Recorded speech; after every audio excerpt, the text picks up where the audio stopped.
Good All right, that evening. was some Hi, guys. shameless self-promotion. Good evening, everybody. Yeah. Hi, How Tommy. you doing? Thanks for coming on tonight. Everyone good? Yeah, I'm super excited to get to speak with you today. We've been trying to plan this for a little while. So I've been banging on about you for a long time, saying that you are the leading EC Comics authority in the country, if not the world. So it's super cool to have you on board tonight, and appreciate your time. So thank you for coming in. Cheers. It's cool to be here. Yeah, man. Got some cool things to talk about. So right off the jump, I just wanted to ask you, like, what got you interested in EC Comics, like as a young guy? Like, what was the pivotal moment that started this fascination and kind of going into this world of EC Comics? I was really into movie monsters. I was a monster kid, and so looking for monster books at the local library, I stumbled on a collection of EC horror comics. And you've probably heard me online talking about the Big Book and horror comics of the 1950s from Nostalgia Press, published in 1999. Looking through it, I knew that I had to have this in my life. That was my first exposure, and it's a collection of horror stories. You know, the major artists are all represented, and some of that from a horror perspective is in that book. I'd still highly recommend it to anyone as an introduction to EC. Nice. What year was that happening for you? Like, what era was that while EC was out? I don't think you're that old. So what time frame were you starting to dip into that? 1969. Okay. So I was born in the middle of the second generation, basically. A lot happening with EC fandom in general. A lot of fanzine up. The EC in 72. It was the very first time that any EC comics were reprinted. A couple of guys named Ron Barlow and Bruce Hershenson. And Bruce is very active still in fandom. He sells movie posters at E-Movie Poster. Club. We're reprinting EC comic books. That Nostalgia Press book that I just mentioned.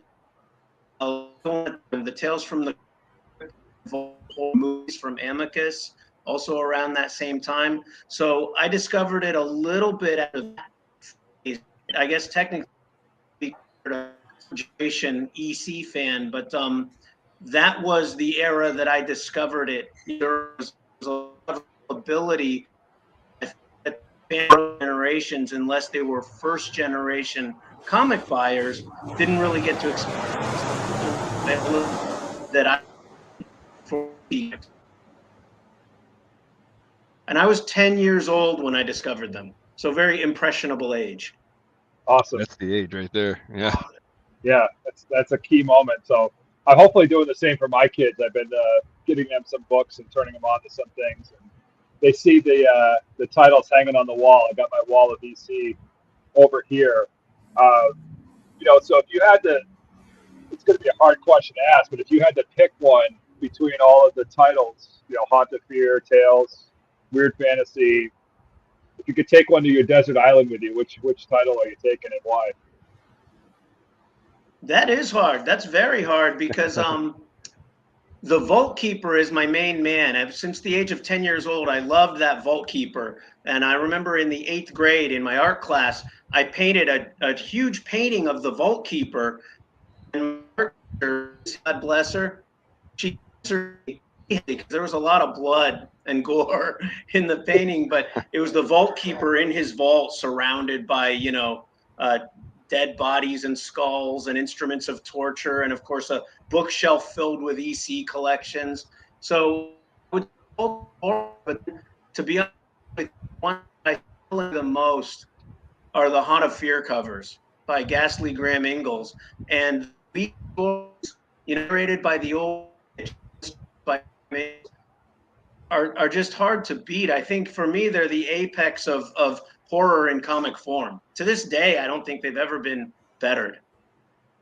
Yeah, we were talking before about the Future 17 probably being the quintessential greatest horror comic cover ever. And you had yours. I gotta stay true to my word and grab mine. So mine's a little rough, so that's okay. So it's a little rough around the edges, but yeah, That is okay.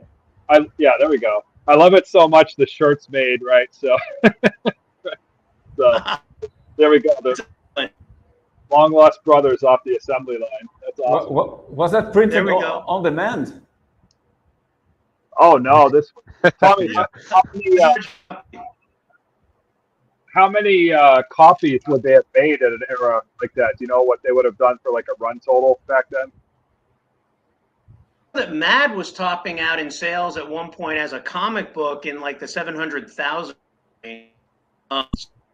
So Bill Gaines was not able to retain all that information because his office was burgled, and someone they called the Phantom broke into his office, broke into his desk, and burned all of his stats, letters and things that people.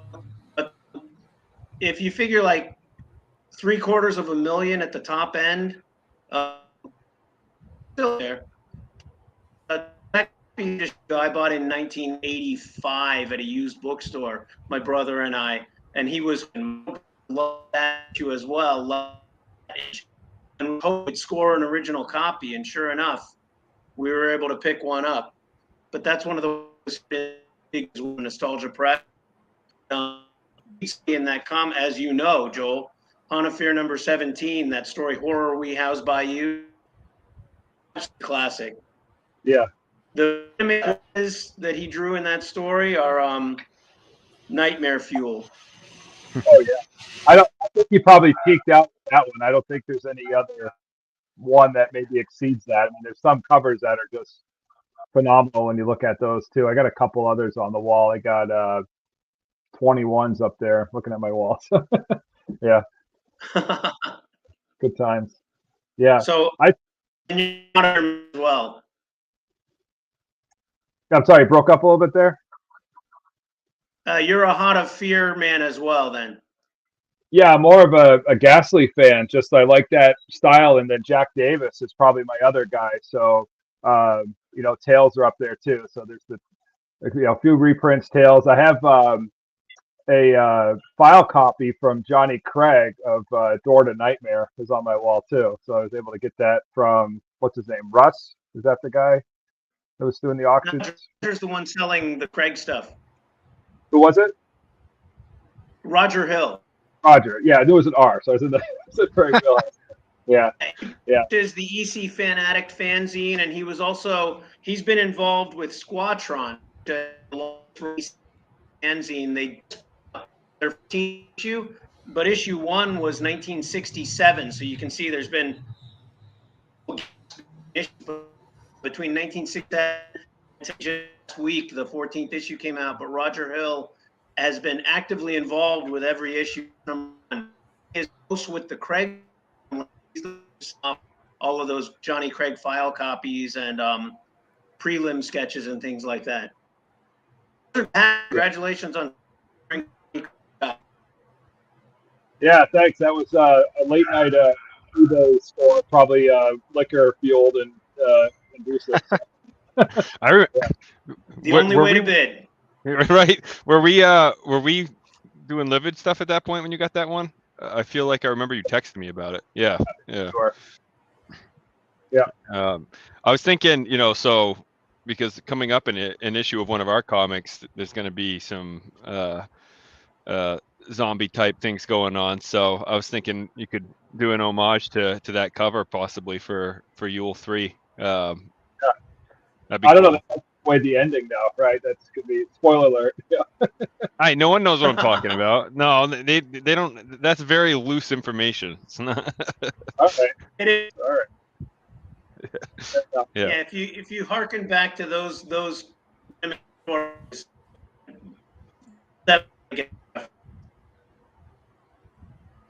Yeah, Sorry, breaking up a little bit, Tommy. There, I didn't catch that last part. I think we got a bad connection tonight a little bit. Just encouraging Livid to throw back to Ghastly. Oh boy, no, that's a hard challenge. I don't know if Ruggerio's up to it. So, can you bring it, Ruggerio, or what? I think should, yeah. Yeah. Like I'm having a hard time trying to get the words because it's breaking up a little bit. I don't know, maybe it's my connection, and I didn't get anything what you said before, so I'm trying to guess it. Can you say that again? He was telling us to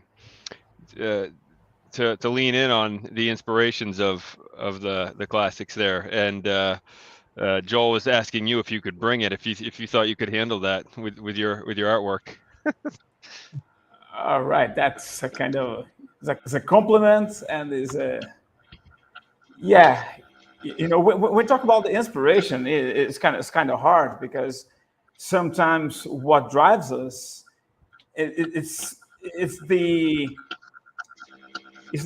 a big mash of the authors, the books, the films, and the comics, and it's very hard and would be unjust to point just a few of them.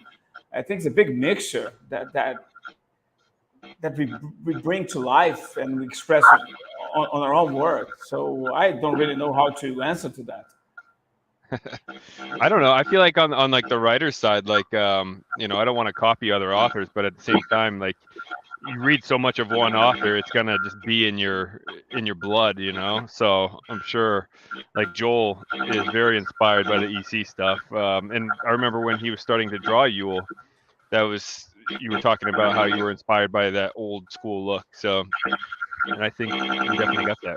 I'm not, you know, like I'm not inspired. I think I copy them. I feel that I rob them because I don't have anything original. When I draw and then I see the works of Bernie Wrightson, I see the works of Mike Mignola, I see the works of even Joe Bennett. And it's very hard because I think I just copy them and I'm trying to make my own thing. And I don't really know. You're muted, Joel. We got some goats in the machine tonight. We got some What's that? audio thing. It's like a robot sounding thing. Tommy, are you hearing that sound on your end at all? I'm not sure like What does it sound like? It sounds like a Mr. a Robotic. robot having sex.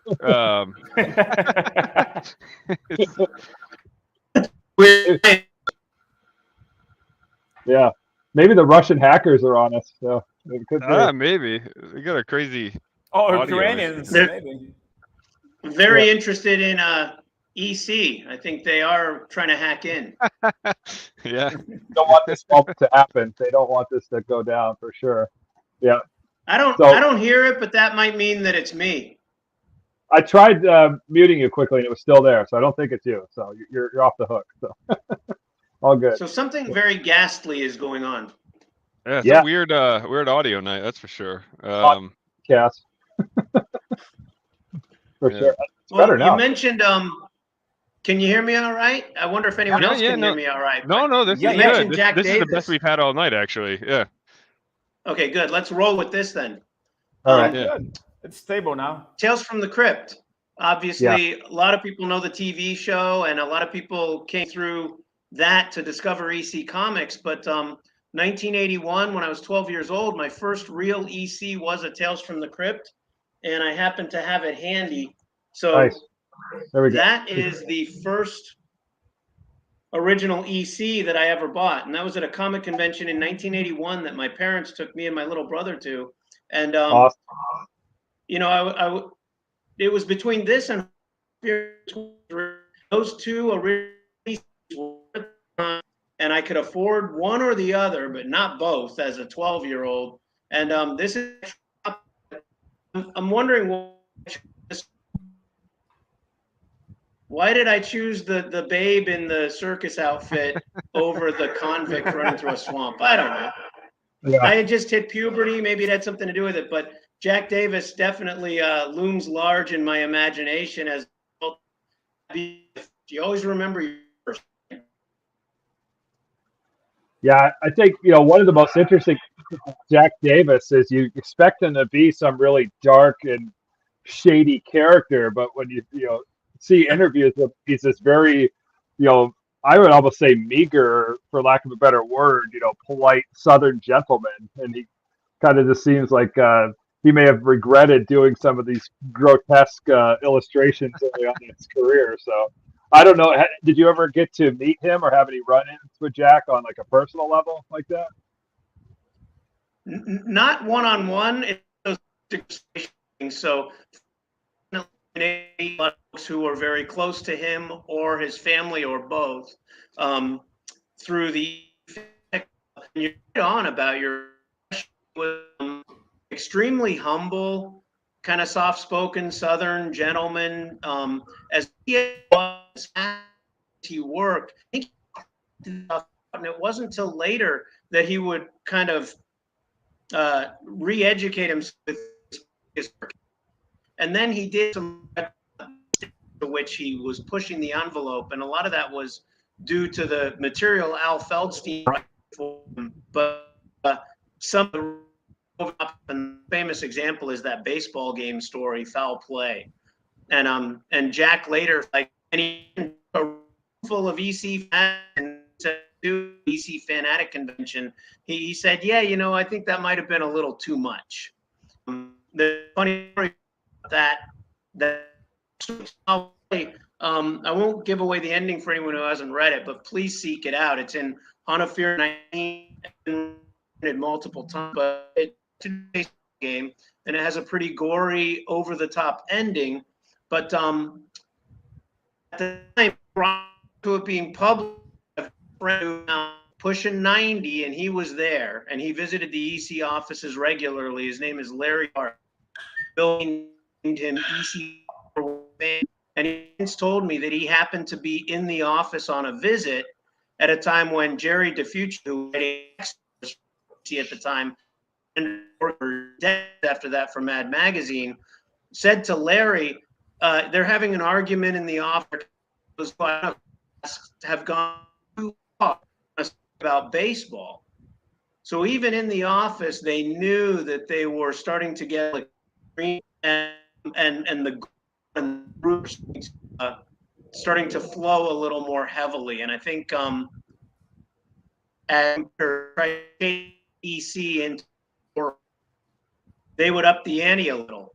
And what would happen is then EC was forced to, and it was kind of upmanship. And so back to Jack Davis, he definitely had questions about having, but now it's such a beautiful story, and it's so much. So is an over that justice type of house plot that EC was so known for, and as a but one of the stories printed in that horror comics of the 1950s that I found at my library when I was 10 years old, and I loved that story. I loved the craziness and the almost humorous element and the gore that you couldn't take it. Go out and dismember anyone. If anything, it just made me laugh. It was just a fun story. Do you have that one, Joel? Yeah, well, I have it in a reprint copy. I don't have the original, so I've read it. I don't have the original one yet. It's on the agenda, but just another baseball story, John. So Thommy, we're working on a baseball story too. You've probably seen online. So right, so it's just funny how that genre works for some reason. Yeah. I definitely made the connection when I saw you post about that. And it was definitely not inspired by that story. It was just I don't know. John had been working on a baseball story, and I didn't even know that. And I said, hey man, it would be cool to do a baseball story during the dead ball era, because I just think it's cool, like Deadball is just kind of a cool title and term, and right. And I just think it was like Yeah. really kind of seedy and sketchy back then in America. And, think about guys going to games and all that life outside of the ballpark and all that craziness that must have happened during that era. It's like, boy, that'd be a really fun, cool world to explore. So I told John, like, hey, let's do a baseball story around the Deadball era. And John comes back and says, well, I'm doing a baseball story, but it's in modern era. And we adapted it to time. So it worked out. So John can, run with that if you want to say a little bit more about that, John. So yeah, well, and on top of the, he was talking about the carnival cover there, the circus cover, right? So it's got carnies in it too, so it just really fits the era well. And Rogerio's killing the art on it. So, but it's a horror thriller comic, really, right? So it follows a baseball player in the 1910s who has his career cut short to an injury and feeling sorry for himself, drinking all the time, and ends up going to the carnival by himself and meets the magician who runs the carnival, who offers to heal his injury for a return favor in the future. And he's just desperate. He has a baby on the way. He owes money to the mob, and he agrees to it. And the book starts in the future where basically they're coming for their return favor, and I won't spoil what it is, but he doesn't want to give it. He doesn't want to agree once he realizes, what they actually want. So that's how issue 1 kind of kicks off. So it's the whole issue 1 is just a teaser of what's pretty coming. much. Yeah. It's gonna. You don't give much there. That's intentional. Great. Yeah, you just start off in the middle of this crazy scene in the future, and you're wondering who that is. This a werewolf? Like, what the hell is this guy? And he's a carny. He's the wolf man from the carnival. Breaking in their house. I'm not spoiling anything there, guys. So we've shown that page. But yeah, it's gonna explore the carnival. It's gonna explore the mob back then. Really try to take in the era. So yeah, so I could talk all night about it, so I'll just shut up now. But yeah, that sounds awesome. So many of the EC stories were period pieces where they would use something that was going on at a certain time in history as the springboard for whatever horrific things would follow, but the time and place was so important to it. So John, you're the Al Feldstein of Livid, right? yeah, I guess so, right? I mean, and I'll take that. If Joel is the Graham Ingalls, then I just need to know what Rogerio is. Not that everything has to be about EC, but if you're talking to me, everything has to be about EC. They hired me just for the looks. They needed somebody from overseas because it looked good on their CD. Oh wow! I don't know. How do you guys like that? I would say, Thommy, if I had to go with Rogerio, man, I kind of feel like he's a little bit of Kurtzman with his black and white. I mean, it's such a almost an art noir style that he is, right? I mean, it's so dynamic. It looks so good in black and white that we almost didn't want to color it. And I think we're going to do a black and white variant because he's got such a bold contrast with that. It's not as stylized as Kurtzman's stuff, but I don't know. Maybe it's him and Wally Wood putting a blender and had a love child as Rogerio. So, trying to find it's funny. Recently, there was a debate. Someone had put up some original Kurtzman art for EC and said, is this all Kurtzman? Because some of it looks like maybe Wood inked it. Well, Kurtzman and Wood never collaborated, but early on, Kurtzman was kind of agonizing over his work, and there was kind of a Wood quality. So a combination of Kurtzman and Wood, I could see working really well. It's interesting, when you talk about doing black and white, because it seems a shame to color. So many EC readers have discovered EC through black and white reprints. Those Russ Cochran EC libraries were all black and white. And as gifted as Marie Severin was, and as much as her coloring, I think, is a integral part of the original comic book magic, the stuff looks fantastic in black and white because the line work is so it's mesmerizing, so to be compared to Kurtzman is quite an honor, I would say. Yeah, sure it is. Like I love the way those guys are taking my works, because that's something that I really love doing. You know, I wish I could do that. You know, like just for life. I think that's. I'm going to get to that point that I'm not. I will quit my day job, just do comics, because there's something magic in doing it. Because when you every page you finish, it's like a mission accomplished, and it's there forever. It's not like working for like any company. Like you go to a bank or you make some money. It doesn't matter what you do, but when you do comics, it's like you feel like, maybe you're not, but you feel like you're making a difference in the world. Like you're making people's lives better.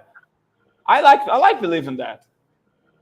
Well, it's something creative and it's something relatable. And it's like you said, each page takes you closer to whatever it is that you're working towards. And at the end, if you have one of those, oh, wow moments, that's the one thing that I love about the storytelling of the EC comics.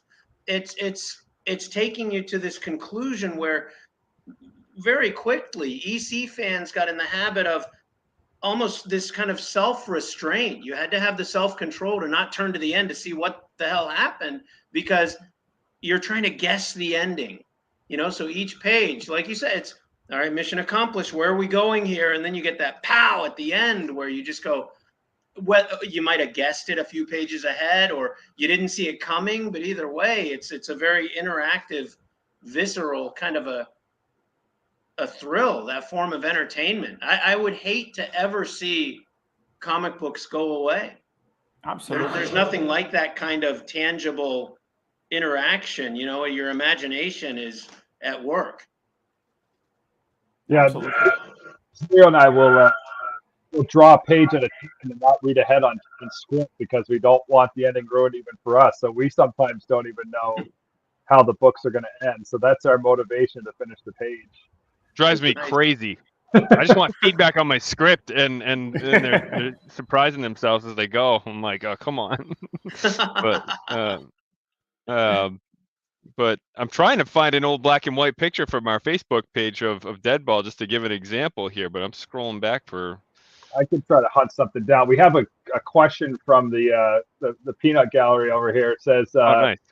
If the code hadn't killed EC and discouraged Bill Gaines from publishing newsstand comic books, what do you think would have happened to EC after the horror craze died a natural death? Wow. Right? So questions like that are so subjective. Part of the magic of EC is what really did happen to them. So it's kind of a fun parlor game to play that what if, what would they have become? And I think sadly, EC would have morphed into something that we don't recognize as being as magical or as transcendental as they were. They really rose above the medium, and the artists pushed each other to outdo each other. And Bill Gaines told a story once about, Wallace Wood would bring a story in, and Al Williamson and whoever else was stopping by the office would just drool over this woodwork. And so then the next job that Williamson brought in, he had to outdo Wood, and then anyone in the office that was around would gather around to see, well, what did Al Williamson bring in? And that kind of, they pushed each other to consistently top themselves. But that wouldn't really be sustainable. As much as I love the creepy and eerie Warren magazines, they hit a slump where they kind of ran dry. The art wasn't as good. The stories weren't as good. I would have hated to have seen that happen to EC. And as things ebb and flow, think about it. If the horror craze had died down, as things naturally do, sort of run their course and maybe get resurrected later, can you imagine EC trying to stay viable when the Silver Age superhero resurgence began? Would they have resurrected Moon Girl? That could have been interesting in itself, but would we have the magic of, part of the beauty of the EC story is that they were the cream of the crop. They were outdoing everybody else at their game. The art and the storytelling was the best in its field. And then it's almost like movie worthy. They were cruelly killed by the oppressive moral majority, right? That's why there's a hashtag now, Bill Gaines was right. Well, what was he right about? Well, he went in front of the Senate subcommittee and argued that we could trust people to differentiate between what was real and what wasn't. He asked, what are we afraid of? Are we afraid of our own children? So that whole witch hunt that went on in the 50s is really part of the see now. So I honestly think, and this answer is probably not the answer you'd expect me to give, I just don't think they could have sustained the greatness that they had. Had they continued, I think we'd be talking about how great they were in the early 50s and how disappointing it was, do whatever, and Jack came and went to pursue advertising art, and the old gang broke up, and it wouldn't have been the same. It wouldn't have been as magical. Even historically, in reality, Al Feldstein ran out of ideas. They had to get outside. Started relying on kind of regurgitations of plots you'd read before, maybe in a different setting with a different set of characters, but it became easier to maybe guess that surprise ending. So kind of like James Young, so that's part of James. He died young, and that's part of what makes them so interesting to us now. Yeah, I think very long answer. I think there's a bit of part of it too, because they went through that period of time where they were seen as kind of taboo or whatever, and banned. Like that adds a kind of an appeal to it. Like, right? Like, what the hell's the big deal that they have to ban this? And some people are attracted to that. What they say, the best way to make something popular is to outlaw it, right? So that's kind of added to their success, I think, in my opinion. Maybe I'm wrong, but I think so. I think it helps. No, you're absolutely right, because think about it. Right now, and I've actually, hold on, let me grab it. I'm sure you're all familiar with this book. Yeah, that's so it's a legendary book, and it's spiked so astronomically in value because this is James, do you think this is in good taste? And Bill said, yes, I do, for a horror comic. And about the Senate subcommittee and played in it. This is really taken off as a symbol of that struggle. So that aspect of the appeal, the taboo nature of it has become that taboo nature of that famous decapitation cover from Crime Suspense story that had to defend and everybody heard about this woman's decapitated head being supposedly in good taste for a horror comic, and it made Bill Gaines the boogeyman of the comic censorship campaign. So absolutely, that kind of that forbidden fruit dynamic is part of what made it so appealing. Yeah, absolutely. So they had a kind of cancel culture back then, but do you think it would be different now? We're living in kind of different times, and there's cancel culture, but there's also niches that works. They work very well. Do you think if we could transport that thing to the current days, do you think we will have the same backlash? I don't know. It's comparison. So it made the news recently, again internationally, that Art Spiegelman's mouse was banned from a Tennessee school library. That's only one school library, but then everyone in the world, and in the comic business, if in free speech or even book banning, or God forbid, book burning, you're and you draw those connections back, and Art Spiegelman was a huge EC fan, a Harvey Kurtzman fan. Ray Mann, it's a little known at the Attic convention in 1972 on Memorial Day Monday. They had a special panel in buildings, and then not, but and Art was one of them. And to think that he did the subject of international, that kind of speaks to, well, yeah, to some degree, it is still going on. Yeah, for sure. Yeah, I see that. I'd be interested to see what that take would be if that came out brand new, right? What that would be, to Ruggerio's point, could be if somebody came out. I guess we'll find out, Ruggerio, when we do the Deadball covers and see how they. If you publish the main cover. Yeah, pretty gross. So. Yeah, get free publicity, which is great. Yeah. John was able to find this image that Ruggerio did, so I just wanted to go back where we were talking about the contrast between the black and white. It's almost perfectly balanced when you really look at it, per panel. That's beautiful. The whole page overall. It has. I think it's got an EC feel. I don't know what you think, Thommy, but who would you say that would emulate if you had to pick somebody? It's almost like that kind of stark and the heavy use of blacks and the almost comic feel. Yeah. Very much like Johnny Craig. Okay, it's going Johnny Craig. All right, I got it. I can see that. I don't know Johnny Craig very well, but I take it as a compliment. Good compliment. It's a compliment, definitely. Yeah. Oh, thank you very much. Thank you very much. Yeah, that's awesome. Why do you think, we're in an era, obviously, of like reboots and redos and things getting redone.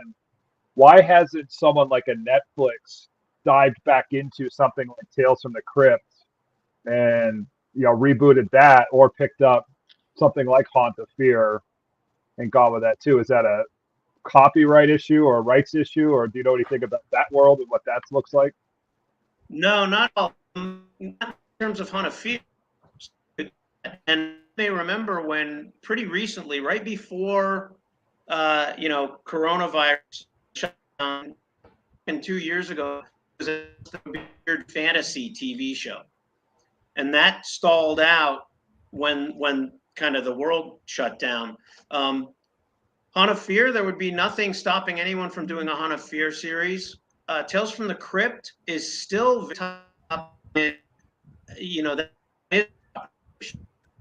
after the HBO Tales from the Crypt television show, the rights to Tales from the Crypt were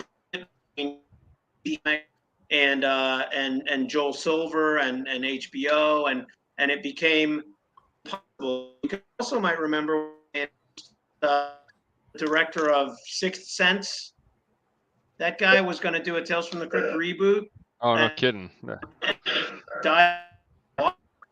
Not resolve the existing copyright issues with Tales from the Crypt. The comics still very much a viable organization. They are still within the Gaines family. They are still able to license out Tales from the Crypt, but the comic Crypt Keeper, and they've got the logo for Tales from the Crypt because that was the logo on the comic. So get from the Crypt T-shirt or whatever else, Tales from the Crypt trucker hats recently, those are official EC Comics items that have nothing to do, with the TV show. I would love to see and the reason is that Tales from the Crypt is a horror movie. Wouldn't you love to see a Haunt of Fear movie with 4 of the best stories that maybe the Old Witch narrated? Definitely. That would be amazing. And there's nothing, other than someone coming on to make this happen, to licensing these properties from EC Comics. That's just an email or what. I'd love to see something like that. That'd be cool. We'll have to. Yeah. Scott, I'll have to talk to Hanson, John. Maybe he can pick that up and work on that one. So get a director guy on. He does some. Maybe just a matter of knowing the right people. Like somebody from the inside to talk to, present some ideas, because there's so much crap going on Netflix, and I don't know how they spent so much money on those kinds of things. And there's so many great stories to be told, and the money is not well spent there most of the time. It isn't. I wish after watching Nightmare Alley, I wouldn't mind Del Toro taking a stab at it. He, that movie. I don't think you guys have watched it yet, but No. It's great. I have. Yeah, did you like it? Yeah, I would recommend it. There are actually some Easter eggs in there. Yeah. Joel knows about this from being on the EC Fan Addict Club page, but there's a green Enoch, and that's the Crypt Keeper's father. So, and that was a definite, Del Toro is an Enoch man. No way that was an incident, that they had a two-headed pickled freak named Enoch, when that was the Keeper's father from the first three. Yeah. What was that? But that would be a very interesting. I mean, that night. Yeah, Joel, you should be proud of me. I put those pieces together.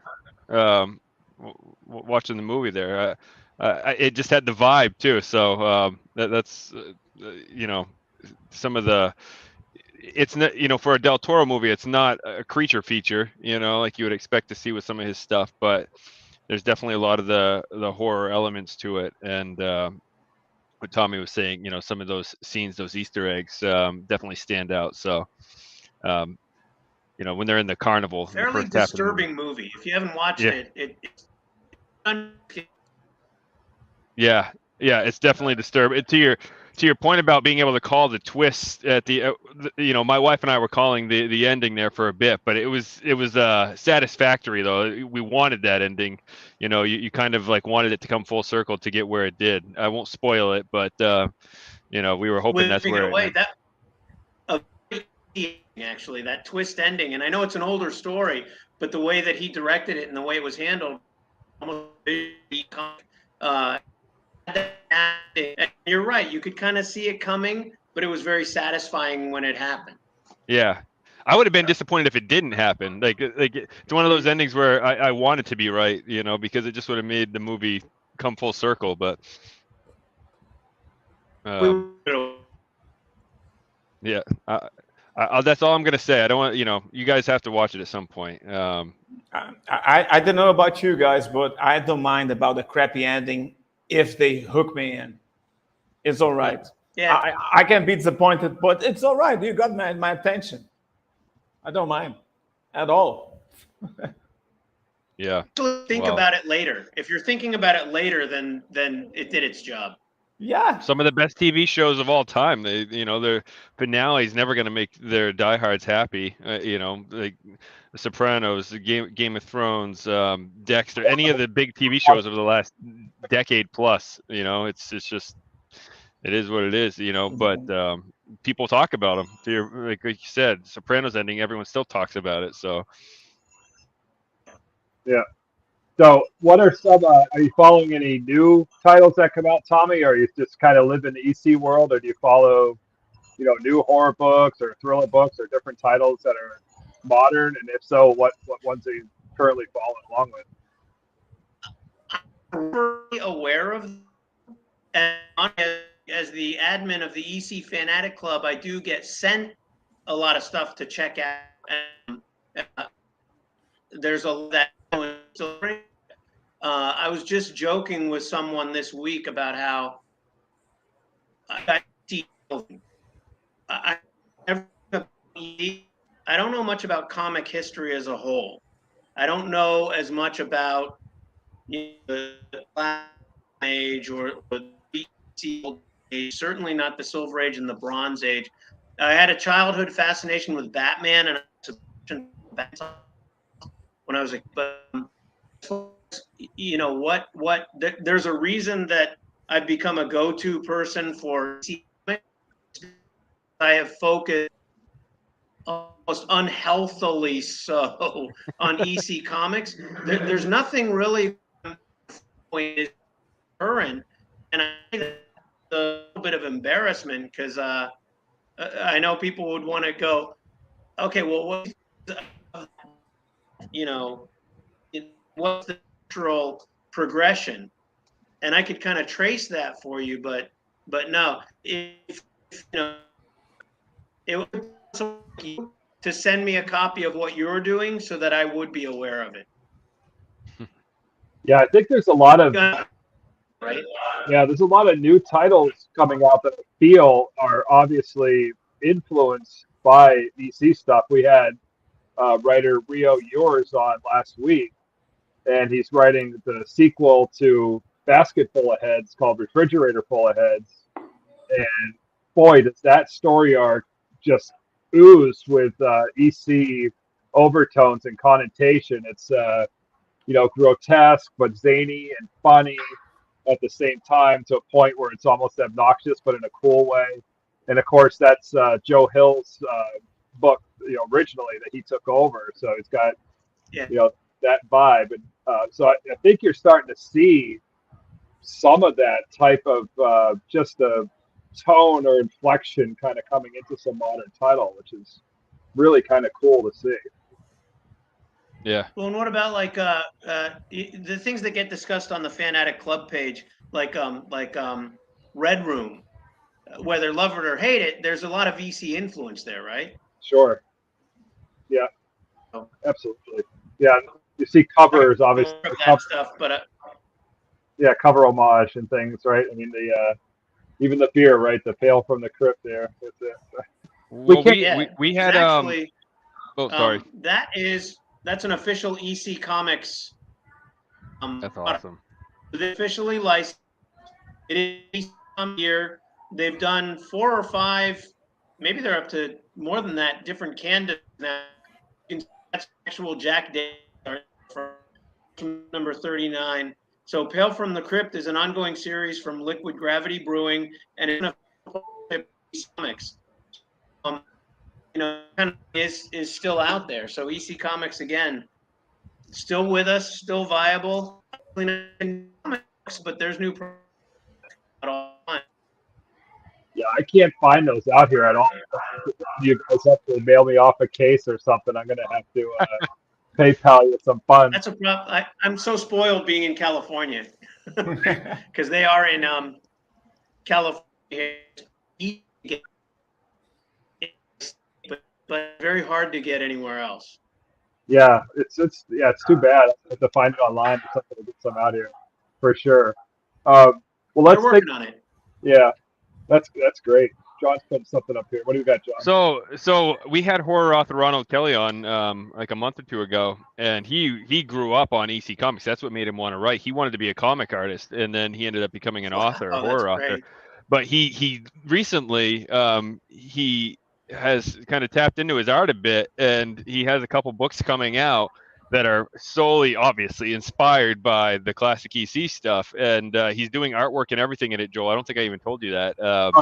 Awesome. He's writing these stories, but then he's doing his own artwork, and it's so cool that he's finally doing this. But that's like his bread and butter. I mean, I think he would rival you, Joel, on your obsession with the old EC stuff. I don't know if you remember when we were talking to him, like that's just like, it inspires his like actual prose writing too. It's just, it's crazy, but I just wanted to share that because he posted this today about this coming out. So it was good timing. Yeah. Good timing, right? That's synchronicity. Yeah. Sure. Yeah. That's awesome. Yeah. Yeah. He's such a sweetheart too. He's such a great guy. Yeah. He's a good dude. He's a good guy to follow. Now let me go the other direction, Thommy. Were there other titles back in that golden age that you would follow? I know you do some other horror comics and things. I've seen you post some things. Are there other non-EC, but same genre that you follow back from that time too? Really, again, I'm so focused on EC that it would have to include artwork for EC. and I'll wear it, and I do collect some of that stuff, but I found it to be inferior of the storytelling, the artwork. I'll mention he was there at the time, and he would sample EC's competitors, and he said that occasionally he would rip out a story that impressed him, and he'd keep those in a notebook, but he'd throw the rest of the comic away, and that only the ECs were keepers for him. So, this isn't just some kind of thing. At the time, had pretty discriminating readers who recognize these the competition. A lot of it is a real kick to read, but nothing approaches the level of the quality. If you look at the old letters pages, there are readers that would write, "You can check out this comic because it's in your book, but I bought one thinking it was your product, and then inside it was garbage." 7 years later, it's easy now with the proliferation of the reprint material that's out there to be able to get a kick out of this, but all the storytelling is not on the level of EC Comics. So, I can answer questions pretty boring. I'm all about EC. I'm just, that's I'm not even as in general, because EC Comics and EC is my passion. There's very little beyond EC that I have much of an interest in. It's because they said, because there's a I've been reading them for now 5 years, so maybe just stuck in that habit. Right. Yeah. What would you think is left in the wild in terms of just let's say they made 750,000 of an issue. What do you feel might be left out there available if somebody was trying to go get original copies? Is it 10,000 of each, 100,000 of each? Like, do you have some sense of gauge of what might still be out there in terms of availability for people looking to get original titles? So hard to say. It's got to be in the high thousands, because none of them are really that hard to find. What's getting difficult if you want to collect the originals now is simply add-on prices they've started to make. I believe over the last decade or less, the pricing,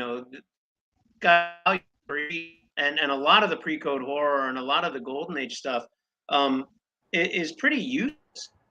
Look for last week and the values are, but that's the only I think to how much it would cost you, because all of those issues are still pretty easily available for them. Yeah, I would hold that to be true. I usually can't problem doing something. It's just you have to pay a premium for certain ones that you're looking for.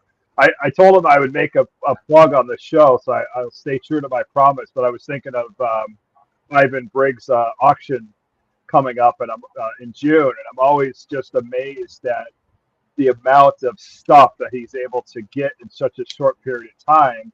So it made me wonder: is there like this, treasure trove or honeypot of books that are just in like a De Beers Diamond style warehouse full of these old back issues that people are waiting to luge onto the market? I didn't know what that was like. So yeah, it's just amazing he's able to put together a great auction. And Bill Gaines released his file copies. Then you had the issue of EC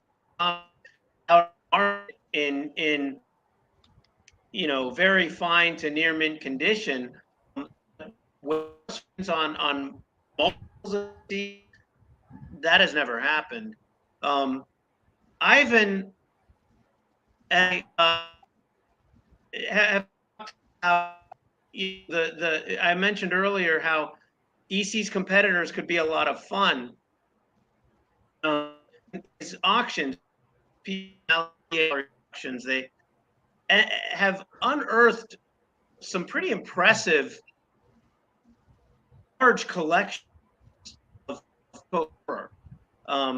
But I've joked with him about how that other stuff might be, but and I think whether it's EC or not, that stuff right now is like the auction results. But they're also intimidating if you want to start getting into this and collecting. Yeah, what we just see was the Molly Wood cover brought what 860,000 for the original cover, something like that. For Shock Suspense Story 6. Yeah, and what was he paid, like $35 to draw it, something like that? Maybe not even. I think 45 for an EC cover, but it's one of those sad things, It's like you want it to be worth a lot, and you want it to get the recognition it deserves, and or an sells for, and it's a sad truth that those artists never began to see the kind of return on. It's unreal. I mean, there's a Tales from the Crypt cover, 39 just sold for race story, Krieg Stein, sorry. And what that sold for. But that Wallace Wood cover, well deserved. It's very also, iconic. It's a book, and I'm always amazed at what original art can sell for.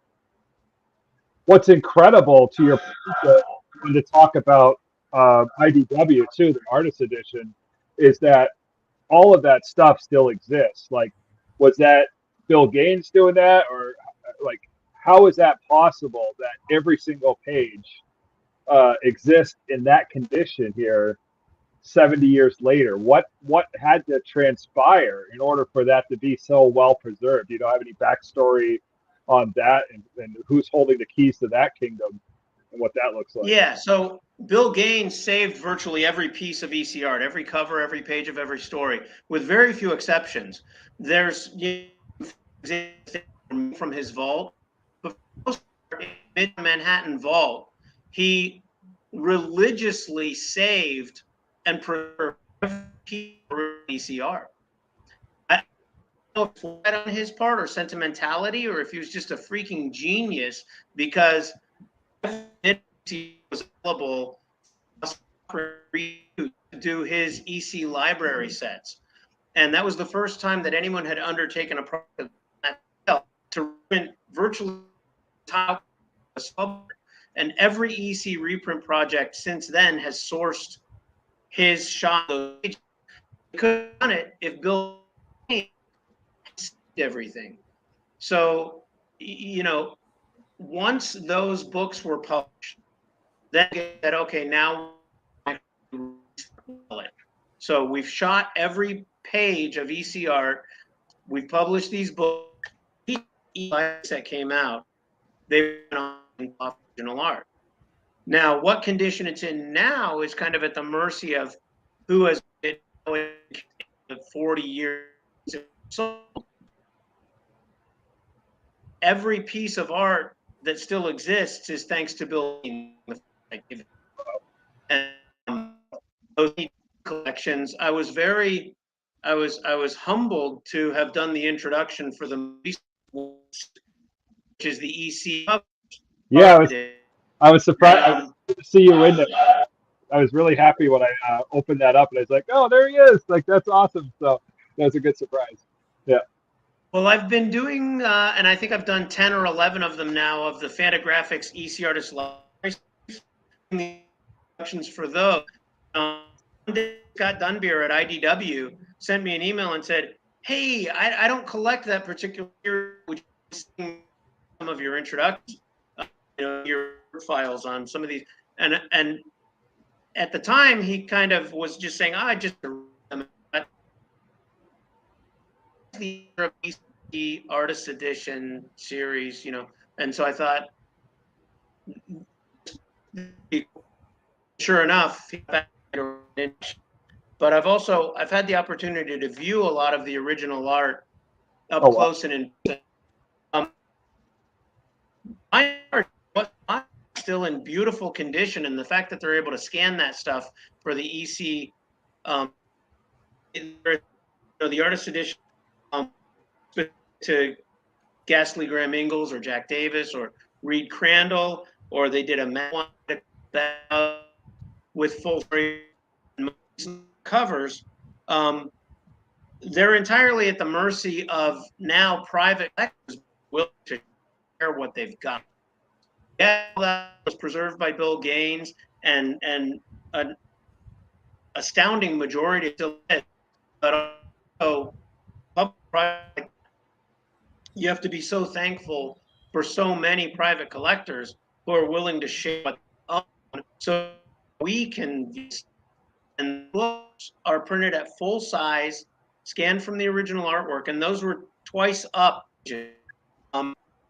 Books are huge. Yeah, they're. It's the closest thing we're ever going to get to viewing original EC art, and certainly EC art that that Wally Wood cover that sold for $800,000. You can see it in an full time, and it's the next best thing to viewing the original artwork. So I think how that came to, but it preserved all of it. Do you ever see any of that stuff ultimately going into some type of a formal setting, like a museum? Has there ever been any talk of that? And if so, I'm going to nominate you as the official curator director of that museum. So be prepared, because that formal affidavit's coming through. So I don't know if there's ever been any talk of that, but thank you. Yeah, you're very welcome. And well deserved. I'm surprised there isn't something like that. That there would be I don't know, just some type of a mecca for EC fans to descend upon and be able to revel in that type of original art and other artifacts and things. I don't know if there's ever been any talk. It's an exhibit, but there have been a few one-off, actual museum exhibits.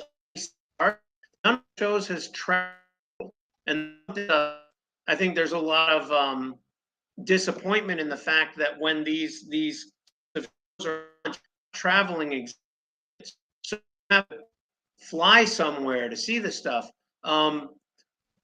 There was an exhibit of Wall Wood and the New York City. They had an EC art exhibition, and probably the biggest one I did fly to was the they had an EC show that ran for a while, and again didn't travel, but it was pretty to see so much original EC art in one place in a setting that really it was something that I could see being a destination for anyone interested in popular culture or comic art or art in general. Having it really was pretty massive. Oh, I can imagine. Yeah, it's awesome. But if you want to nominate me to be the curator, I already accept in advance. Perfect. Letters in the mail. So I'll see who I can leverage.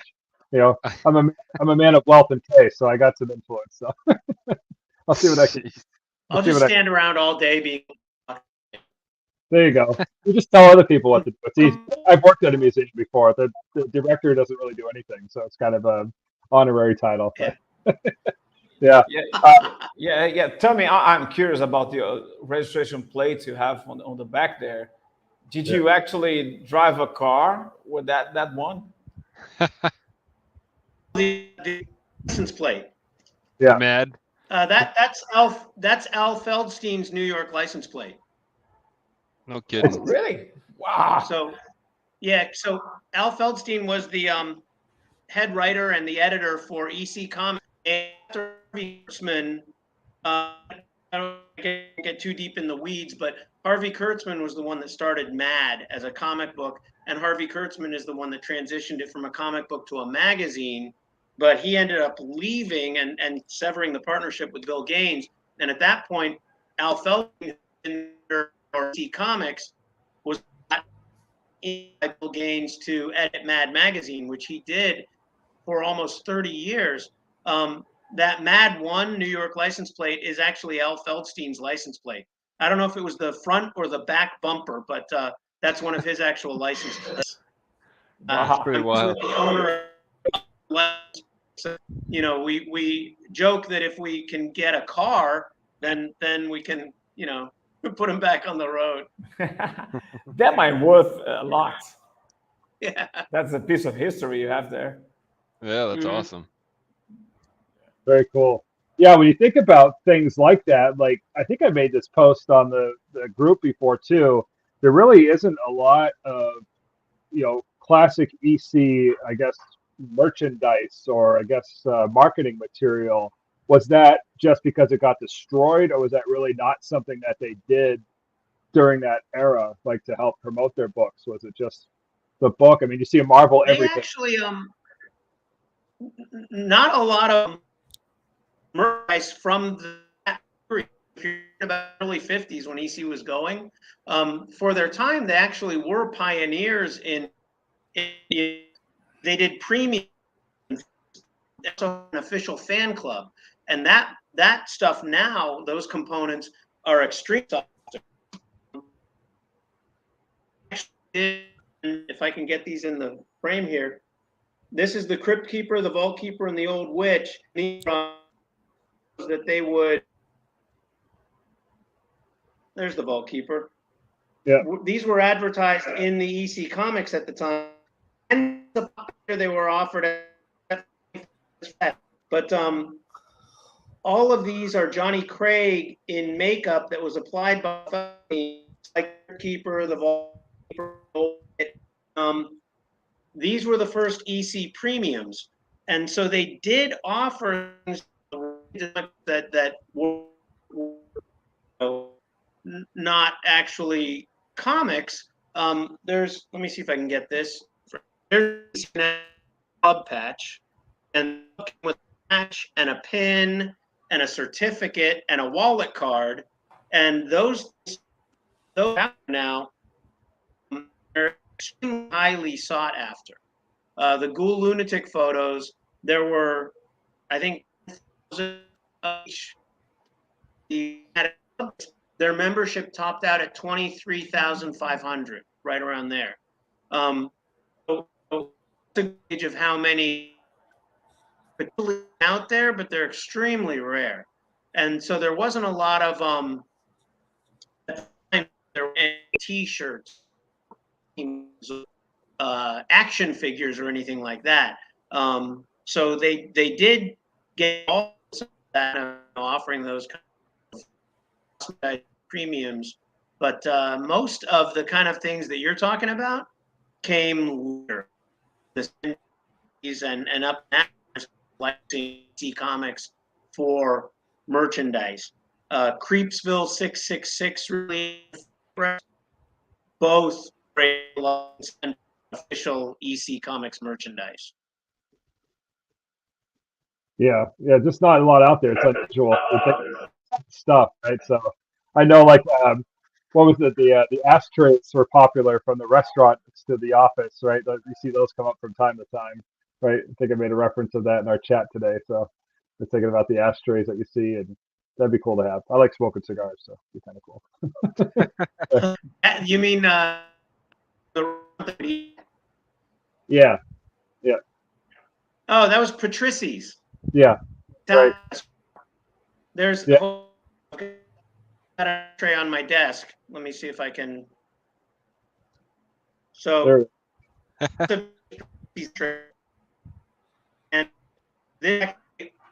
of the period where Bill Gaines and Al Feldstein would have been eating there. So sat on a table while play or some other EC story. It's funny you would mention that, because that is type of area now that EC can seek out, because there's not a lot of stuff related to EC and things like a Patricia.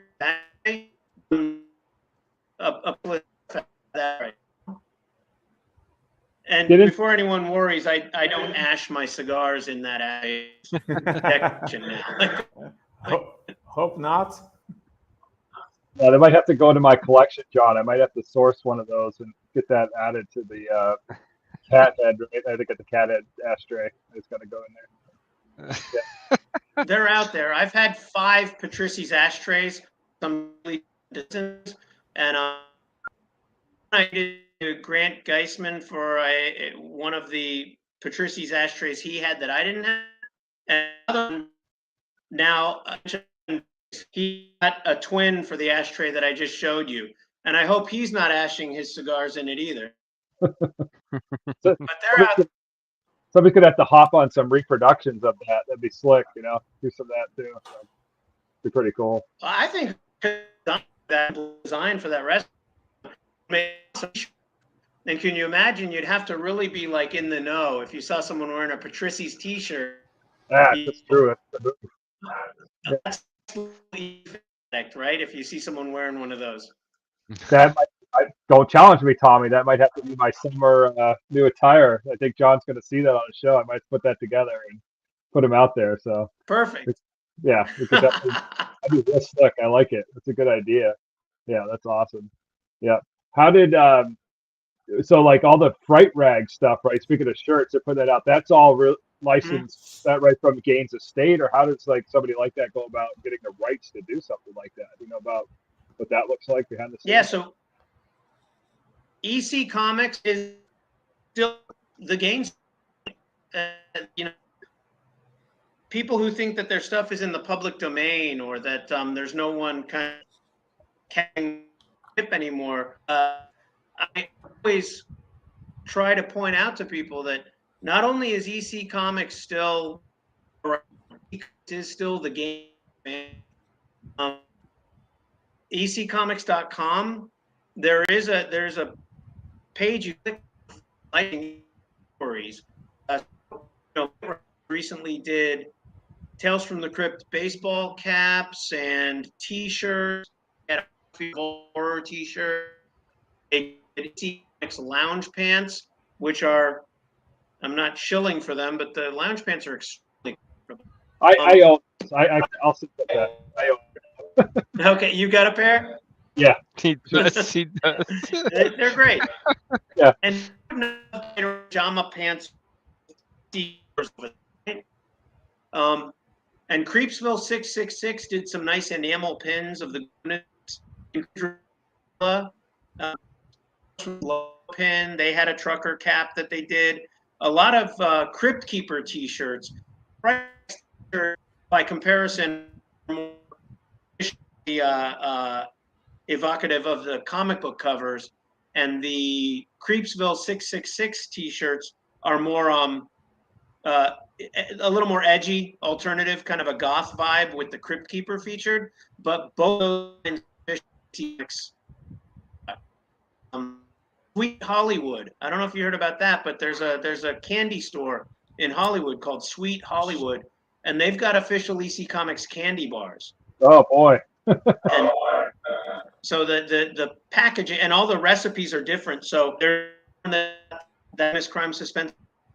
It's filled with raspberry jelly.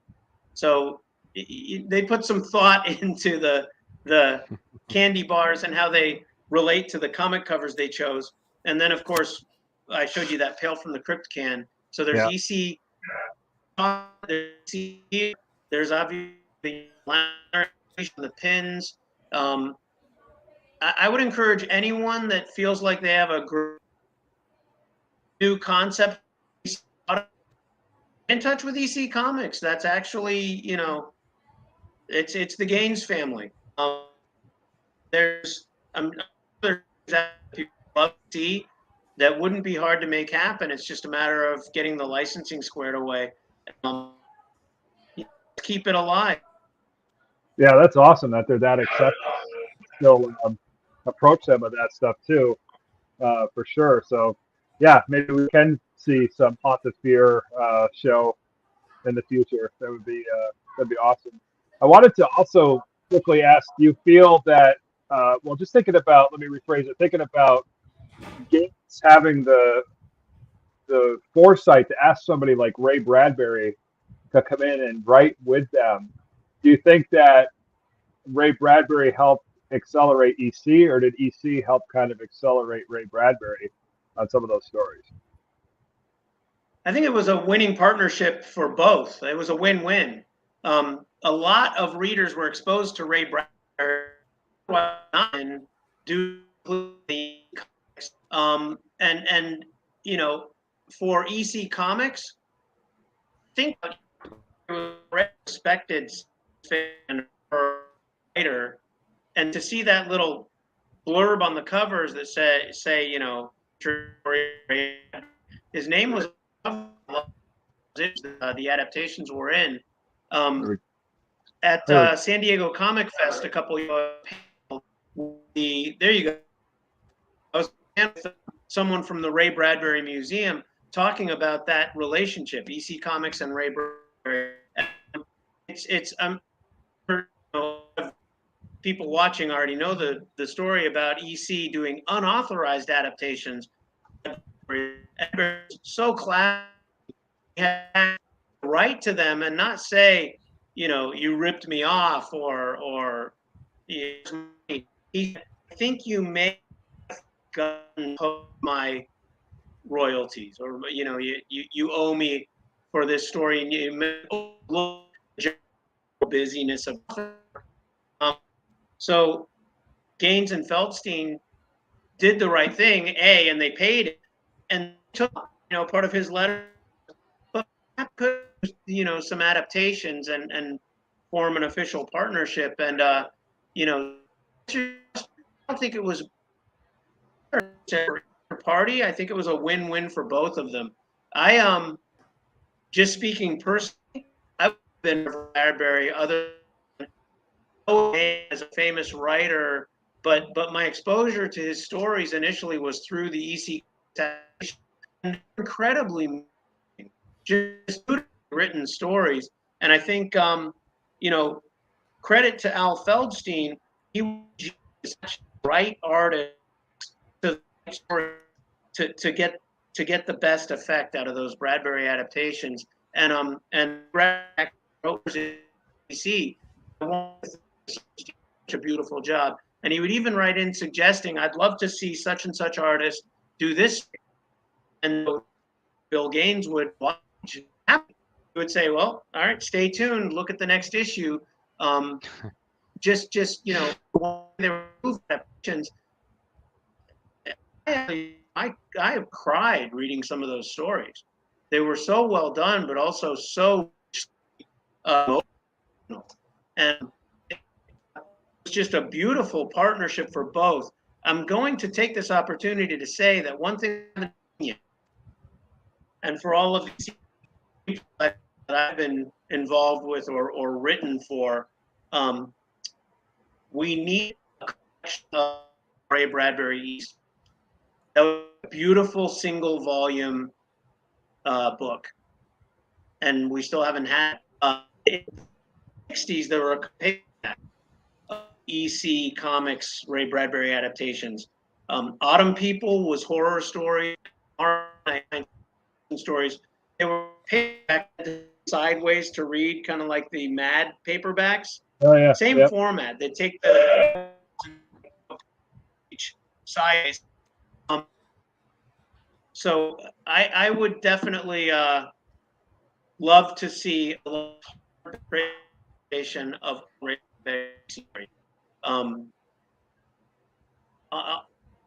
beautiful stuff. Yeah, I can't even imagine it.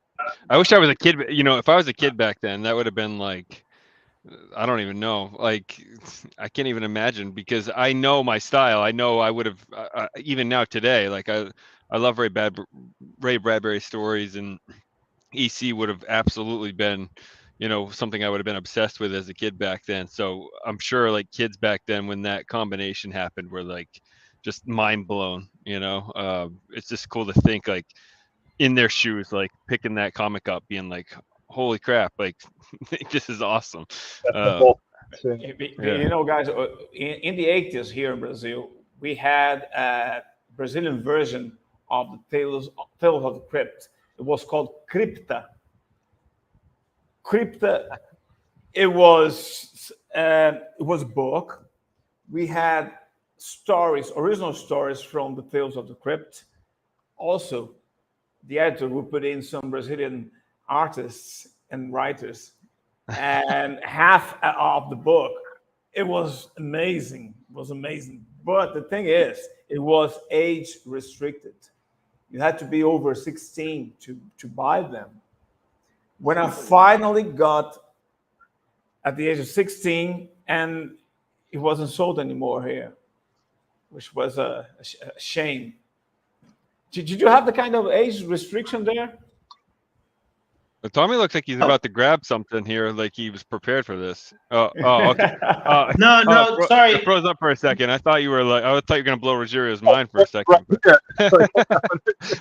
No, my cat wants attention. I was telling my cat to Bring them on. That's what we do. Cats, dogs, children, wives. It's a family affair. So yeah. Cats are good. Yeah. Spine Roll says that he's nodding his head in agreement with you like a bobblehead doll, that we need a collection of EC's Bradbury adaptations. Man, I would be all over that. And then I'm going to implore IDW to please put that out in a artist edition also. So yeah, let's do that. Well, some of those stories, if you've got the existing artist editions, they're able to read full stories. And, they can't print anything if they don't have access to the full story. And so many of that EC art has been parted out page by page. So page 1 might be in your collection, page 2 is in my collection, and page 3 is overseas somewhere, where together and they've got. I think anything, so hey, Spine Roll, anything you want to see EC do, go to the Fan Addict Club page and post about it, because we have good visibility. They keep track of what's on the base, and anything that you think they should do. And then if enough buy that, take my money. I'm getting out my wallet now. What we want to make happen. Yeah, that's awesome. That'd be a especially with, obviously his passing. Like, I don't know if you ever heard this, Thommy, but boy, they had like an auction of his estate, and stuff went for like no money. Like, it was insane. Like, you could have bought a Ray Bradbury's suit for like $700. The original art for the Illustrated Man cover sold for $50,000. I mean, it's not how you think how prolific that book is, right? And then that's the original painting for that cover. And then I heard that some I'll call him an asshole. Some asshole property developer bought his house and basically destroyed that property, built some new. You can call him an asshole, because that was to me, and it was beautiful. Not just whether or not it was Ray Bradbury's house; it was a beautiful example of mid-century. Sure. So just it was sad. I mean, you think about the literary treasures that were conceived or written there. I mean, it's almost should have been on a list of national historic places. I mean, I think of the intro to, I don't know if it was a set or not, but I think of Ray Bradbury Theater when they would go into his office there. And I was thinking, like, man, if that's like, I don't think that was at his home. I think he had another office in town, but they could have almost just removed that and put it in like the Smithsonian or something like that. Yeah. So when I watched that intro now, I go, hey, how much did the little spaceman sell for it as a state auction? Because that would have been cool on my desk. So I think about that now when I watch that intro to that show. That's funny. But Make you cry. Yeah. I'll tell you what though. Ray Bradbury's Palm Springs, and it has EC comics on the walls. Oh wow, it's still there. Bradbury's copies he himself are still hanging on the walls of his home in Palm Springs, No kidding. and could see it as a vacation rental. Wow. That's cool. So he had a driver who would drive him from LA to Palm Springs. He didn't drive himself, and house there. Wow. Yeah, that's incredible stuff. We got to go out to visit Felix and rent that place, Joel, on Livid's dime. Yeah, I think it's a group trip. We'll have to put that together. Meet you there. There you go. There you go. You should have a club meet there. That'd be awesome. Be a good idea. Yeah, be awesome. I'm sorry, I can't go. We'll get you up here, Rogerio. We'll send the job. Oh, you know, the Uber is very expensive, and like I would have a drink or two. So maybe next time. Amanda, Especially when they have to cross the ocean. Yeah, that would be a different kind of Uber. Yeah.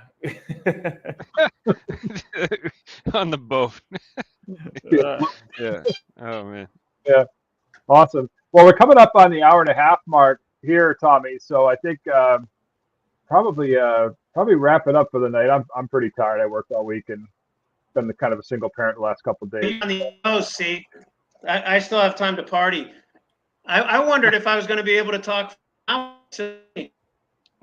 Talk what?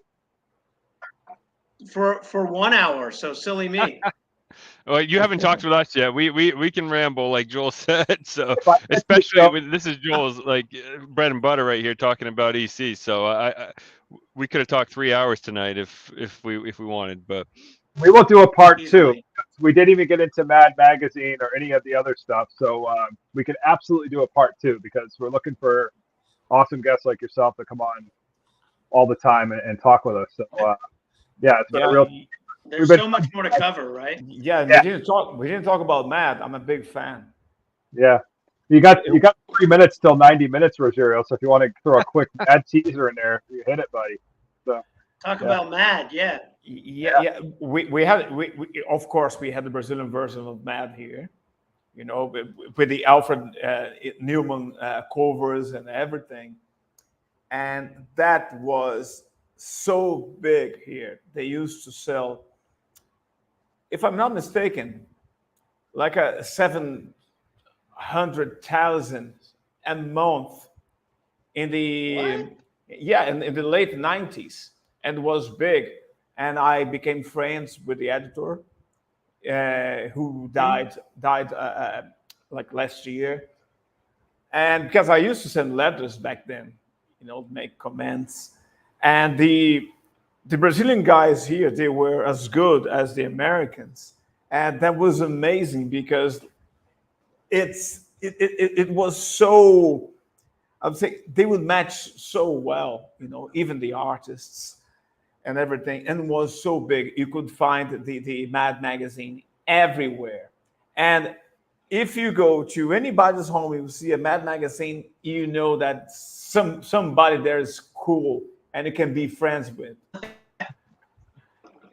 And I reckon that same thing happened back then in America, you know, with Robert Crumb, Al Jaffe, and Sergio Aragones.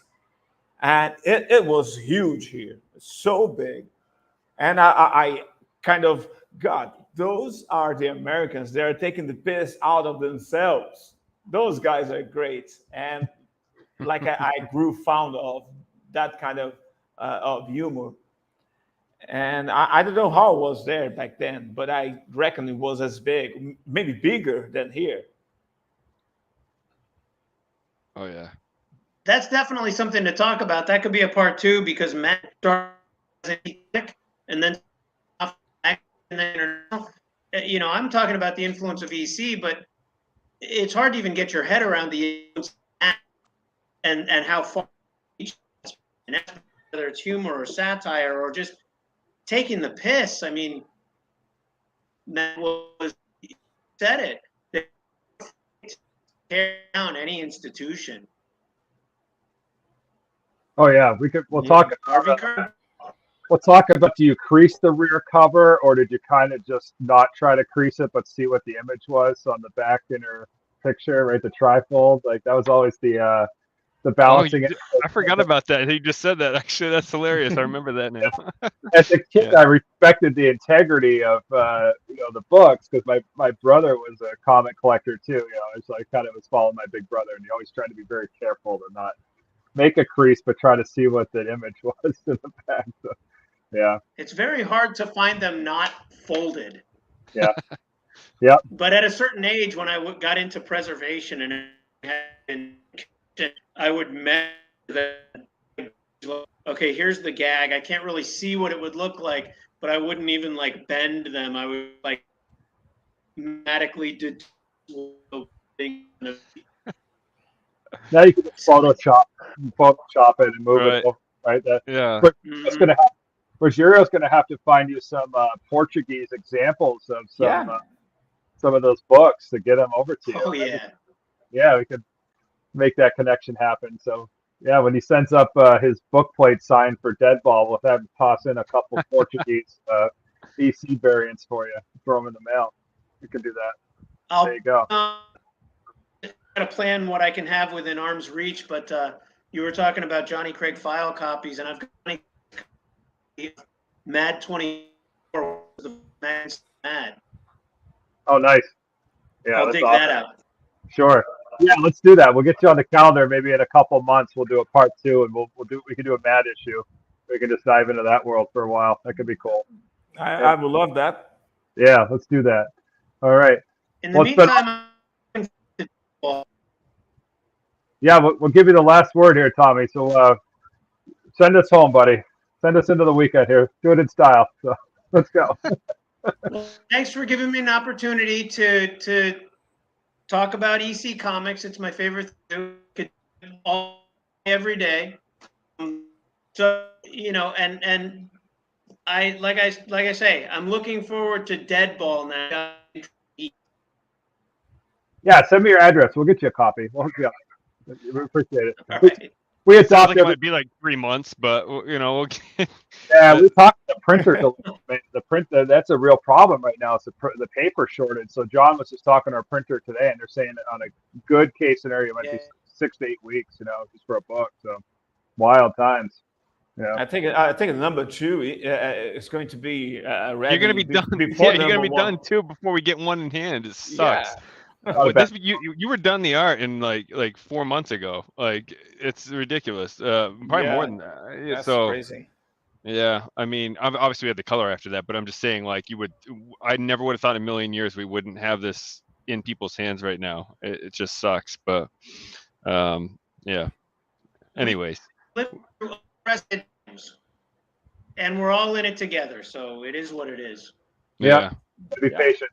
It's like the old days when I was a kid. The thing was 6 to 8 weeks for delivery. I tell my kiddos that they're pissed off if Amazon Prime isn't here in 48 hours. I'm like, hey man, we were kids. Everything was please allow 6 to 8 weeks for delivery. Everything in the comic books, I would order like monster rubber comic books, allow 6 to 8 weeks. Yeah. Accept that in the 70s. Like, there's nothing you can do. 6 to 8 weeks. Right. By that time.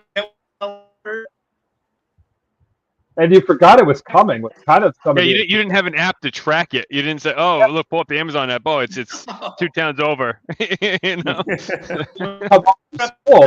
mailbox. It's great. Yeah. Oh, I forgot I had ordered that. Like it's cool. Like Christmas, came around. So awesome. Well, again, appreciate your time tonight. Let's definitely do it again, brother. Stay close online. I'm always creeping around. You see me on there and stuff. So thank you for putting up with our nonsense on there too. So thank you for sharing some of the stuff we're working on in the group. Appreciate that. Obviously, huge EC fan, so it's in our blood, in our DNA, stuff that we're putting out. So hopefully we can do those guys an honorable service as some homages trickle into the material that we release too. So thank you for accommodating us on that. As it should be. Yeah. Thank you, Thommy. Thank you. All right, buddy. Have a good night, everybody. Good night. Appreciate your time. Have a great week. We'll catch you next week. Take it easy.